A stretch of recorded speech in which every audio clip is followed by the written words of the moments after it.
عليكم ورحمة الله وبركاته.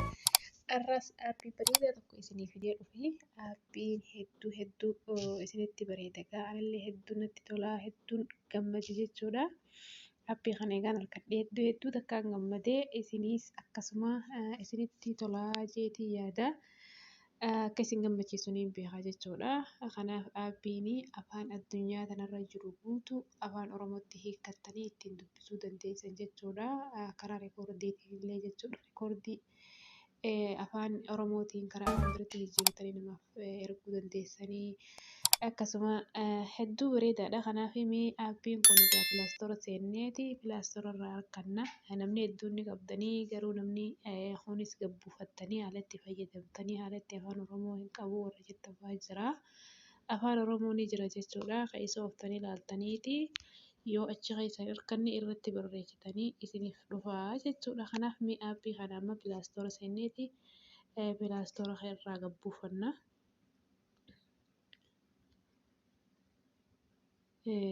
Ani hiitiraansileet haja'u kana hiitiraansileet jenneetu itti barreessina nuuf dhufa jechuudha.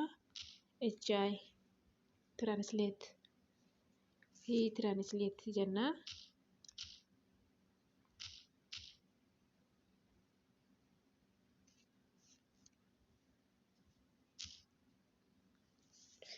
Kanaan booda haala kanaan eegatti barreessanii kunoo inni kan akkanatti nuuf dhufee jira. Kanaan booda isin ammoo install gootaniituma gabbuufattan jechuudha. Ani gabbuufadheetiin jira.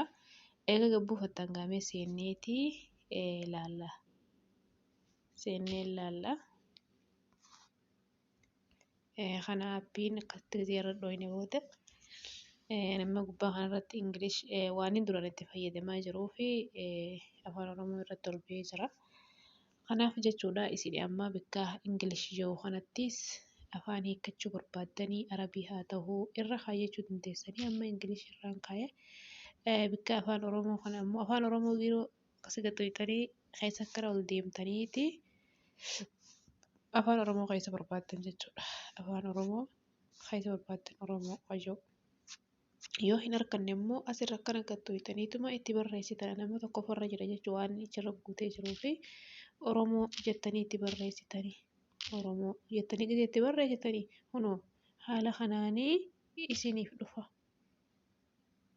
Kunoo dhufee jiraame akkasitti irra dhooytanii kanaan booda achirratti isiniif ol ba'ee jira. Amma as keessaa baaniiti waan barreeffama Ingiliffaa haa ta'uu mee barreeffama dubbisuun nutti ulfaata sanii irra gaxxoynee afaan oromootti jijjiirrannee dubbisna jechuudha. Amma googil haa seennu. Googil seennee egaa googil Ingiliffaadhaan jiraame ilaalla jechuudha. Barreeffama ta'e tokko irratti gaxxoynee mee barreeffamni kun akkam jedha. Sorry. Akkana gootanii akkanatti irraa uffattan jechuudha. Barbaadaa jira ammaan tana. Mammaaksa olitti caqasame kana wajjin haala wal simuun namoonni baay'een tulluu gubbaa sangaa qabaatu hojjechaa jira. Obboleettii qajeelchituu taate tajaajiltee tokko wajjira deemee jarman keessatti tajaajiluu jedha.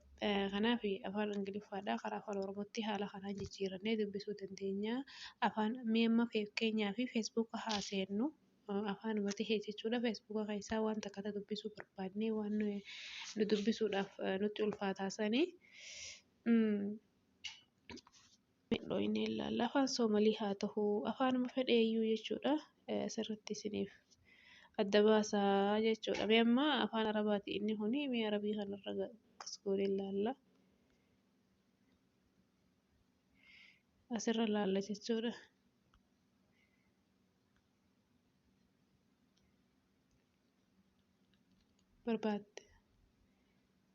Barbaadaa jira.